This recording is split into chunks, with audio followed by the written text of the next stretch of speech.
네, 창세기 강해 계속해서 하나님 말씀 함께 우리 나누도록 하겠습니다. 이 노아의 그 홍수 사건을 우리가 계속해서 보고 있는데, 이 홍수 사건 오늘도 우리가 살펴보게 됩니다. 단순히 그냥 하나님께서 물로 심판하시고 그리고 그 가운데 노아의 가족만 구원하셨다, 이런 표면적인 사건을 우리가 보게 되는 것이 아니라, 이 말씀을 자세히 읽어보면 무엇을 우리 가운데 보여주고 있는가 하면, 하나님께서 우리 가운데 베푸시는 그 구원이 어떤 모습으로 진행될 것인가, 죄악이 어떤 것인가를 보여줄 뿐만 아니라 죄악 가운데 하나님께서 임할 그 구원이 어떤 식으로 우리 가운데 다가올 것인가에 대한 부분들을 우리 가운데 보여주고 있다는 것입니다. 그래서 오늘 이 부분에 대해서 우리가 함께 이 창세기 8장을 통하여 함께 살펴보고자 하는 것입니다. 자, 먼저 베드로전서 3장 20절과 21절 우리 잠깐 보고 돌아오도록 하겠습니다. 그들은 전에 노아의 날 방주를 준비할 동안 하나님이 오래 참고 길하실 때에 복종하지 아니하던 자들이라. 방주에서 물로 말미암아 구원을 얻은 자가 몇 명뿐이니 겨우 8명이라. 물은 예수 그리스도께서 부활하심으로 말미암아 이제 너희를 구원하는 편이 곧 세례라. 이는 육체의 더러운 것을 제하여 버림이 아니요 하나님을 향한 선한 양심의 강군이라. 지금 잘 보시면 노아 때의 홍수로 말미암아 구원 얻은 노아와 그의 가족들 8명의 사건을 언급하면서 21절에 이런 말씀을 하십니다. 물은 예수 그리스도께서 부활하심으로 말미암아 이제 너희를 구원하는 편이 곧 세례라, 이렇게 말씀하십니다. 그러니까 지금 이 노아의 홍수 사건은, 물로 심판하신 그 하나님의 이 심판 사건은 예수 그리스도께서 우리를 어떻게 구원하실 것인가.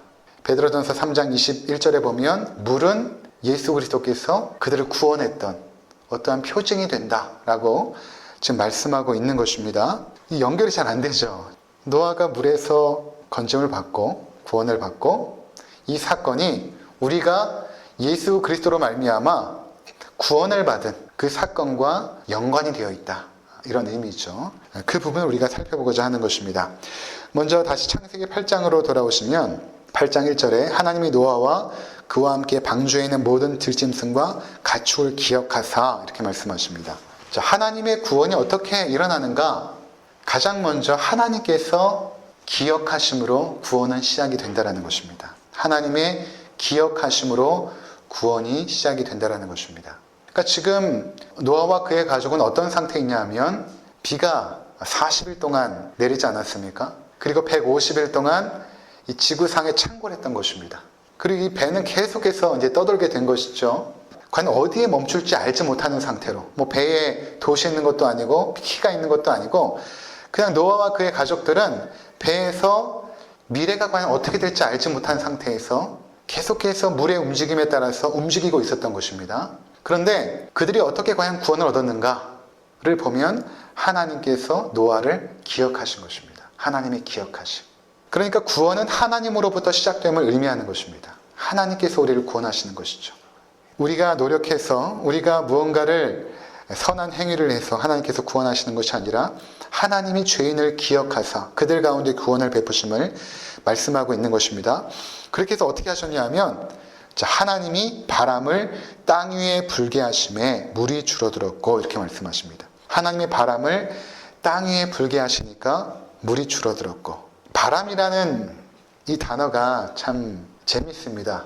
이 원어로 보면 이 바람이라는 단어가 루아흐, 이렇게 말하는데, 이 루아흐라는 이 단어는 성령을 의미할 때도 루아흐, 이렇게 말합니다. 그러니까 루아흐라는 이 단어는 바람을 지칭하기도 하고 또 성령을 지칭하기도 합니다. 근데 이러한 이중적인 의미를 담고 있는 이 루아흐라는 단어를 사용해서 하나님의 구원을 설명하기도 합니다. 잘 보시면 우리 창세기 1장 한번 보시겠습니다. 창세기 1장 2절. 땅이 혼돈하고 공허하며 흑암이 깊음 위에 있고 하나님의 영은 수면 위에 운행하시니라. 지금 땅이 공허하고 혼돈한 상태, 흑암이 깊음 위에 있는 이런 상태죠. 하나님께서 천지 만물을 다 창조하셨을 때 모든 것들이 다 창조가 되어졌지만 그것은 아직 질서와 조화를 이루지 않는 흑암의 상태였던 것입니다. 그런데 그 흑암의 상태에 있을 때에 하나님의 영, 루아흐, 이렇게 성경은 말하는데, 그 루아흐가 어디에 운행하고 있었냐면 수면 위에, 물 위에서 운행하고 있었다. 이렇게 말하고 있거든요. 그러니까 지금 물이라는 단어와 그리고 루아흐라는 성령이라는 두 가지의 각각 다른 의미가 한 단어로 엮여져서 창세기 1장 2절에 등장하고 있는 것이죠. 오늘 본문에도 보면은 하나님께서 바람을 불게 하십니다. 바람을 불게 하자 땅에 있는 이 창궐한 그 바닷물이 급격하게 줄어들기 시작합니다. 어떻게 급격하게 줄어들었는가? 먼저는 이 노아의 홍수 사건 때 이 궁창 위에 있는 물이 다 쏟아져 내려온 것이죠. 그러는데 하나님께서 바람을 불게 하자 이 물이 지층 수면 밑으로 먼저는 뚫고 들어갑니다. 그래서 지하수를 형성하게 됩니다. 또 한편에서 하나님께서 이 바람을 아주 강하고 차게 만들어 주셔서 이 북극과 남극으로 몰려가면서 잠시 동안의 빙하기를 형성하게 되고 이 물을 순간적으로 얼려가지고 이 남극과 북극에 거대한 빙하층을 형성시켜 버립니다. 그러면서 물을 급격하게 줄게 하시는 것입니다. 3절에 보니까 물이 땅에서 물러가고, 그렇죠? 물이 땅에서 물러가면서 점점 물러가서 150일 후에 줄어들었다. 물이 이제 줄어들기 시작합니다. 하나님께서 바람을 불자 물이 급격하게 줄어들기 시작하였습니다. 그러면서 이 4절에 이 방주가 드디어 어디에 걸렸냐 하면 아라랏산에 머물렀으며, 이 아라랏산이라는 한 장소라고 보기보다는 아라랏이라는 그 지역이 있거든요. 이 터키의 그 동쪽 아르메니아 고원 그쪽 지방에 있는 이 산지를 아라랏 산지 이렇게 말하는데, 그 산지에 있는 한 산, 아주 높은 산에 이제 멈추게 된 것입니다. 자, 그래서 이제는 배가 멈췄으니 이제 노아가 과연 이 땅을 살 수 있는 땅으로 우리가 만들 수 있는가를 점검하기 위하여 이 위쪽에 창문을 만들었던 그 창문을 열고 처음에는 까마귀를 내보내게 됩니다. 그래서 까마귀는 일반적으로 시체를 먹지 않습니까? 그러니까 가장 먼저 다른 새를 내보낸 것이 아니라 까마귀가 나가서 혹시 그가 이 땅의 형편들을 어떻게 파악하고 올지를 보고 싶었던 것입니다. 까마귀가 다시 돌아오죠. 그러자 이제 그 다음에는 이제 비둘기를 내보냅니다. 비둘기는 낮게 뜨거든요. 높이 뜨지 못하고 낮게 뜨기 때문에 이 땅에 있는 어떤 식물이라든가 이 땅의 형편을 잘 보고 돌아올 수 있기 때문에 그가 물고 온 어떤 식물들, 그것을 통하여 땅의 형편을 알 수 있기 때문에 비둘기를 내어 보냈는데 그냥 비둘기가 돌아온 것입니다. 그래서 8장 10절에 보니까 또 7일을 기다렸다가 다시 비둘기를 방주에서 내놓습니다. 그랬더니 비둘기가 땅에서 감람나무, 올리브나무죠. 그 올리브나무의 이파리를 물어가지고 이제 오게 된 것입니다. 그래서 노아가 판단하기를 이제 물이 다 급감하였고 이제 우리가 땅에 나가서 활동할 수 있는 형편이 되었다. 이렇게 판단을 합니다. 그리고 나서 방주문을 걷어젖히고 그들이 땅으로 나오게 됩니다. 그러면서 8장 16절과 17절에 보면 하나님께서 말씀을 하십니다. 너는 네 아내와 네 아들들과 네 며느리들과 함께 방주에서 나오고 너와 함께한 모든 혈육 있는 생물 곧 새와 가축과 땅에 기는 모든 것을 다 이끌어내라. 이것들이 땅에서 생육하고 땅에서 번성하리라 하시매. 이렇게 말씀하시죠.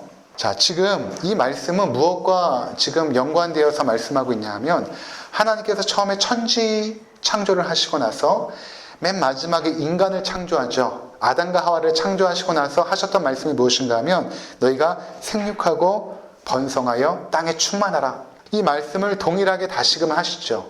무슨 말인가 하면 지금 노아를 통하여서 새로운 인류를 시작하시는 것입니다. 이전까지 인류는 실패한 인류고 그 실패한 인류는 다 물에 수장하여 다 심판 가운데 쓸어버리고 이제 노아를 통하여 그의 세 아들과 자부, 그의 아내 8명을 통하여서 새로운 인류를 구성하시고 그들에게 명령하신 것입니다. 너희가 땅에서 생육하고 번성하라.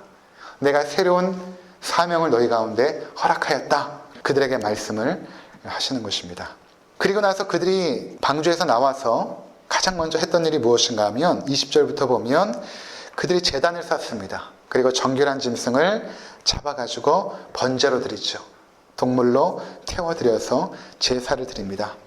그리고 21절에 보니까 여호와께서 그 향기를 받으시고 그 중심에 이르시되 내가 다시는 사람으로 말미암아 땅을 저주하지 아니하리니 이는 사람의 마음에 계획한 바가 어려서부터 악함이라. 내가 전에 행한 것 같이 모든 생물을 다시 멸하지 아니하리니.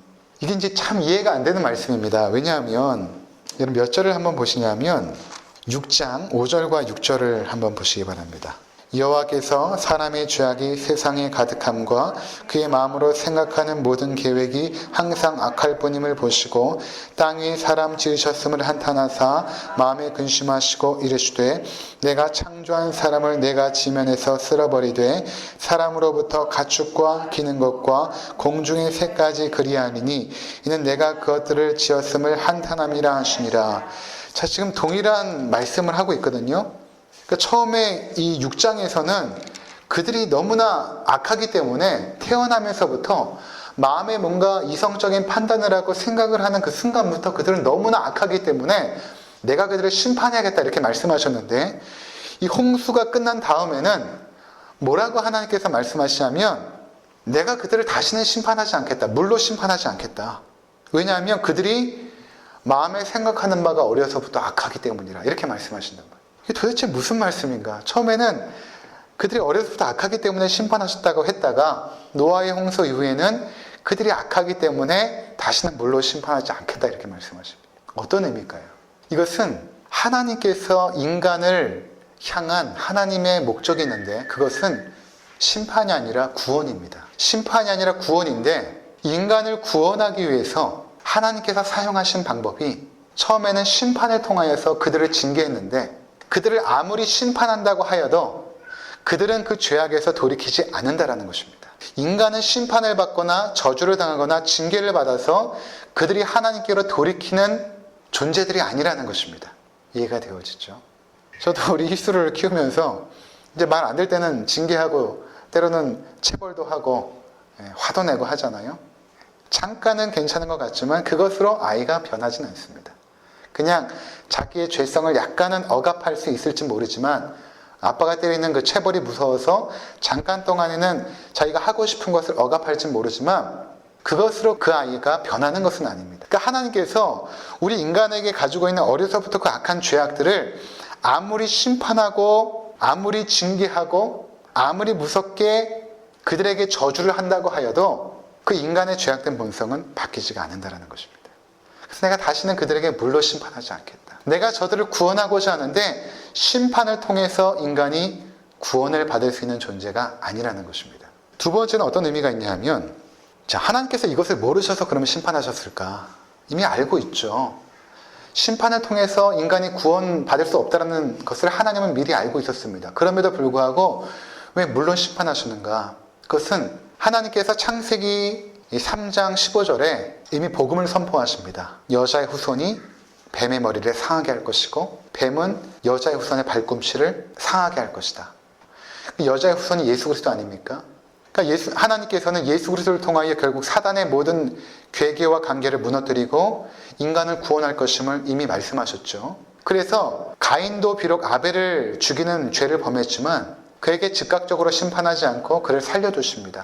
그리고 그가 가는 곳마다 사람들이 그를 해칠 수 있기 때문에 보호받을 수 있는 어떠한 징표를 가인에게 주십니다. 그래서 가인이 한 땅에 거주하여서 자손을 낳고 살 수 있는 그러한 은혜를 하나님께서 베푸죠. 그러니까 하나님은 징계도 하시지만 구원을 베풀어서 인류의 구원의 역사를 이끌어 가십니다. 마찬가지로 하나님께서 이 인류를 구원하여야 되는데 이미 노아 시대에 죄가 과격하게 번성하여서 더 이상 하나님께서 이루실 구원이 자연스럽게 이루어지기가 어려운 상태가 되어진 것입니다.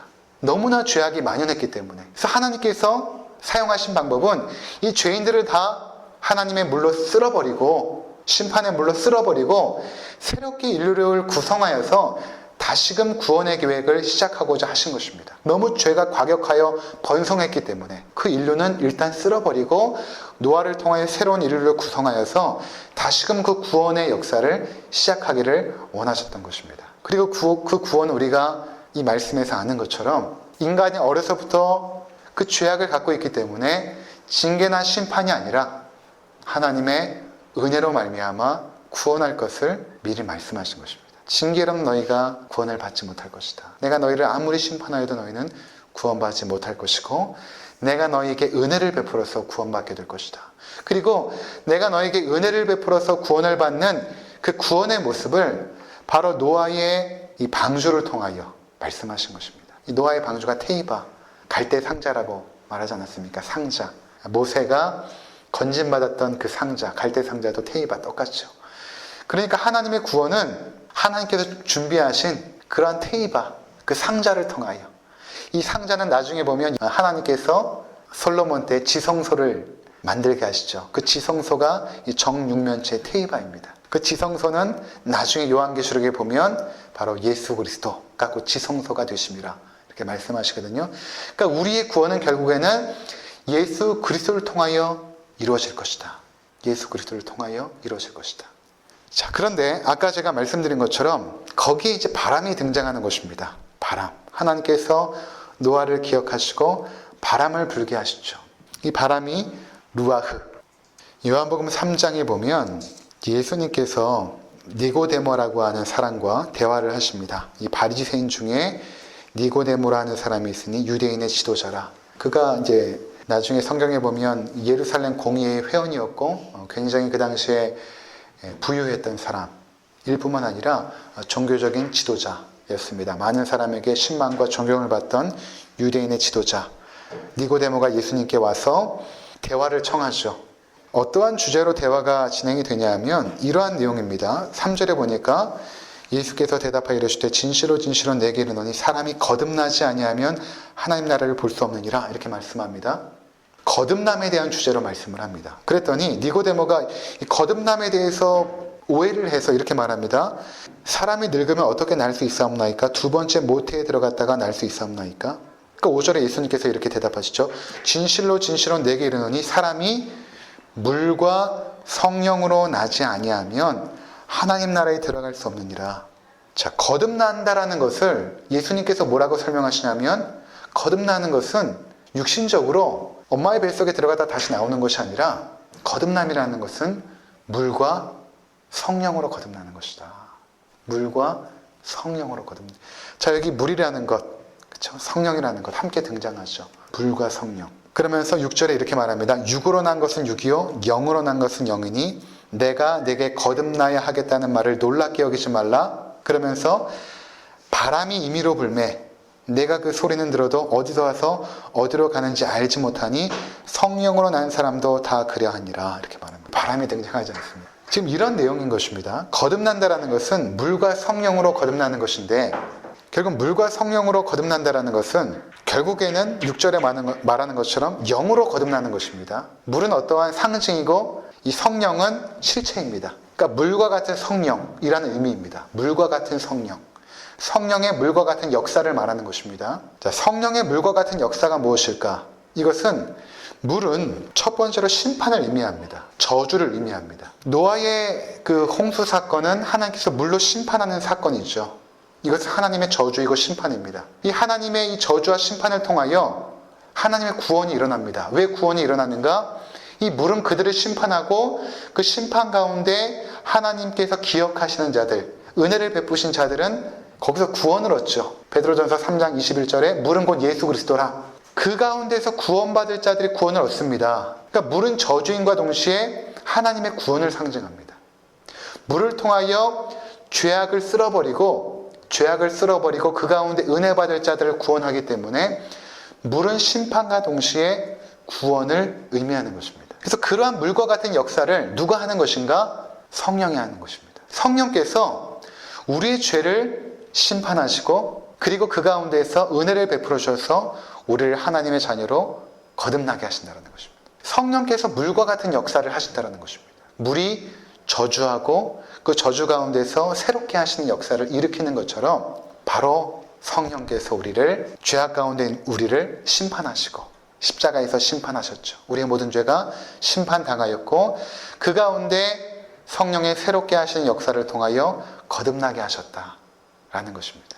근데 이러한 거듭남의 역사는 우리가 이해하기가 너무 어렵다라는 것입니다. 마치 그것은 바람처럼. 그래서 이제 바람이 등장하는 것입니다. 8절에 바람이 임의로 불매 내가 그 소리는 들어도 어디서 와서 어디로 가는지 알지 못하나니 성령으로 난 사람도 다 그러하니라. 바람은 보이지가 않죠. 어디서부터 불어서 어디로 가는지 그 실체를 알지 못하지만 실제로 있습니다. 그것이 실제로 있는 것을 어떻게 하는가? 그 바람이 불면 나뭇잎이 흔들리고 그리고 우리 뺨에 닿아서 그 바람의 실체가 느껴지는 것처럼 그것의 정체가 어디로부터 시작돼서 어떻게 진행되는지 알지 못하지만 그것은 분명히 있다. 그 바람의 역사는 분명히 있다. 마찬가지로 성령도, 성령께서 너희를 거듭나게 하는 역사도 눈에 보이는 사건이 아니라 우리가 이해하기가 너무나 신비스러운 사건이다. 그러나 성령은 실제로 있고 실제로 거듭나게 하는 역사를 일으킨다. 마치 바람처럼 그렇게 말씀하고 있는 것입니다. 그래서 이러한 그 구원의 그림이 이미 창세기 노아의 홍수 사건에서부터 우리 가운데 보여주고 있는 것입니다. 그 구원의 하나의 그림. 에스겔서에 가면 에스겔이 환상 가운데 무엇을 보냐면 예루살렘 이 성을 보는데 이 성을 이제 측량을 합니다. 천사가 이제 그 측량줄을 가져와서 이제 측량을 쫙 하게 되는데 에스겔이 무엇을 보기 시작하냐면 물이 이렇게 막 흘러내려오는 거예요. 그래서 그 물줄기가 과연 어디서부터 나오는가를 추적해 갑니다. 도대체 이 물이 어디서부터 나오는가? 근데 천사가 측량을 하는데 똑같은 사방형으로 측량을 합니다. 사방형이 똑같은 치수를 측량을 하죠. 무슨 말입니까? 테이바를 측량한 것입니다. 그러니까 정육면체, 그 지성소를 측량을 한 것입니다. 그 지성소에서부터 물이 흘러나오는 것입니다. 이 지성소에서부터 물이 흘러나오는데 처음에 그 물이 무릎까지 찼다가 그 다음에는 이 허벅지까지 찼다가 그 다음에는 건너지 못하는 강처럼 되어서 이 동쪽으로부터 이 물이 흘러가 가지고 그 물이 흐르는 곳마다 죽어있는 생명들이 막 살아나는 역사가 일어나기 시작합니다. 그 구원의 놀라운 역사가. 이것이 또 하나의 구원의 그림이죠. 그러니까 지성소에서부터 흘러나오는 물이 죽어있는 생명들을 살려내고 있는 것입니다. 그럼 지성소는 곧 테이바, 곧 예수 그리스도를 의미하는 것인데 예수 그리스도께서 십자가에서 죽으실 때에 요한이 나중에 기록한 글을 보면 다른 마태나 마가나 누가는 이 글을 소개하고 있지 않은데 요한만이 뭐라고 소개하냐면 예수 그리스도가 십자가에 못 박혀 있을 때 마지막에 그 로마의 병사가 창으로 예수의 옆구리를 찔릅니다. 찔렀더니 옆구리에서 뭐가 나오냐면 물과 피가 나오더라 이렇게 소개합니다. 그냥 피가 나오더라 라고 말하지 않고 물과 피가 나오더라 이렇게 말합니다. 그렇다면 왜 요한은 물과 피가 나온다라고 설명을 할까? 그냥 피만 나온다라고 말하지 않고 왜 물과 피가 나온다로 갈까? 그것은 다른 의미가 아니라 곧 예수 그리스도께서 죽으신 그 사건을 통하여 에스겔서에서 소개한 지성소에서 흘러나오는 그 물이 모든 죽어있는 생명을 살아나게 한 것처럼 예수의 십자가 사건을 말미암아 그 몸에서 흘러나온 그 피와 물이 너희를 구원하는 영생수다. 죽어가는 너희들을 살려내는 그 영생의 샘물이다 라고 기록한 것입니다. 자, 그래서 물이라는 것은 이 두 가지 의미를 담고 있는 것입니다. 심판과 또 하나는 구원. 또 요한계시록 20장에 보면 20장, 21장 넘어가게 되면 21장에 요한이 새하늘과 새 땅을 보는데 그 새하늘과 새 땅에 뭐가 없냐면 바다가 다시 있지 않더라 이렇게 말합니다. 왜 그 아름다운 바다가 없을까? 이것은 바다가 진짜로 없는 것이 아니라 이 바다, 즉 저주를 상징하는 그 저주가 다시 있지 않다라는 것입니다. 새하늘과 새 땅에는 구원만 있을 뿐이지 다시는 그 바다의 그 물의 그 심판이 다시는 있지 않더라라고 말씀하고 있는 것이죠. 그러니까 노아의 홍수 이 6장부터 시작한 이 구원의 이 그림이 구약을 흘러가지고 예수 그리스도를 통하여서 마침내 요한계시록에까지 쫙 연결되고 있는 것입니다. 요한계시록 22장. 자, 22장 1절부터 5절까지 함께 읽도록 하겠습니다. 시작. 또 그가 수정같이 맑은 생명수의 강을 내게 보이니 하나님과 및 어린 양의 보좌로부터 나와서 길 가운데로 흐르더라. 강 좌우에 생명나무가 있어 12가지 열매를 맺되 달마다 그 열매를 맺고 그 나무 잎사귀들은 만국을 치료하기 위하여 있더라. 다시 저주가 없으며 하나님과 그 어린 양의 보좌가 그 가운데 있으리니 그의 종들이 그를 섬기며 그의 얼굴을 볼 터이요 그의 이름도 그들의 이마에 있으리라. 다시 밤이 없겠고 등불과 햇불이 쓸데없으니 이는 주 하나님이 그들에게 비치심이라. 그들이 세세토록 왕노릇하리로다. 아멘. 그렇죠. 이 수정같이 맑은 생명수의 강, 이 생명수의 강이 어디서부터 나오냐면 하나님과 및 어린 양의 보좌로부터. 어린 양의 보좌. 예수 그리스도께서 흘리신 그 보혈과 그 생명수, 우리를 구원한 그 생명의 그 능력이 흘러나와서 예수 그리스도로부터 흘러나와서 길 가운데로 흘러서 좌우에 생명나무가 있어 12가지를 열매를 맺되 그 열매를 맺고 그 나무 잎사귀들은 만국을 치료하기 위하여 있고 다시는 저주가 없고 이러한 놀라운 역사가 예수 그리스도를 통하여 이 땅 가운데 이루어졌다는 것입니다. 그러니까 우리가 그동안 이 노아의 이 홍수 사건, 이전에 홍수 사건이 있었다, 이것으로 끝나는 것이 아니라 하나님이 우리를 어떻게 구원할 것인가. 그것은 바로 방주를 통하여, 그 방주는 곧 예수 그리스도를 통하여 구원할 것이다. 그리고 그 물, 심판이었지만 그곳에서 우리를 살리는 생명이 되어서 그것이 바로 우리를 영생하도록 하는 생명수의 강으로 예수 그리스도의 죽으심으로 말미암아 우리 가운데 허락하신 그 영생수를 통하여 우리는 생명을 얻게 되었다. 그리고 우리가 세례를 받을 때마다 바로 우리 머리에 물을 뿌림으로 내가 예수 그리스도를 통하여 그 영생수를 통하여 내가 생명을 얻게 됨을 믿음으로 고백하는 그러한 세례 가운데 우리가 거하게 된 것 아니겠습니까? 그래서 여러분 이 말씀 꼭 기억하시고 우리의 구원이 얼마나 놀랍고 큰가, 하나님의 그 은혜, 그것으로 말미암아 이루신 그 구원은 바로 예수 그리스도를 통하여 이루어진 그 아름다운 그 구원의 그림이 이 노아의 방주 그 사건 속에 담겨져 있다라는 사실을 꼭 기억하시기를 바랍니다. 우리 함께 이 시간 기도하도록 하겠습니다.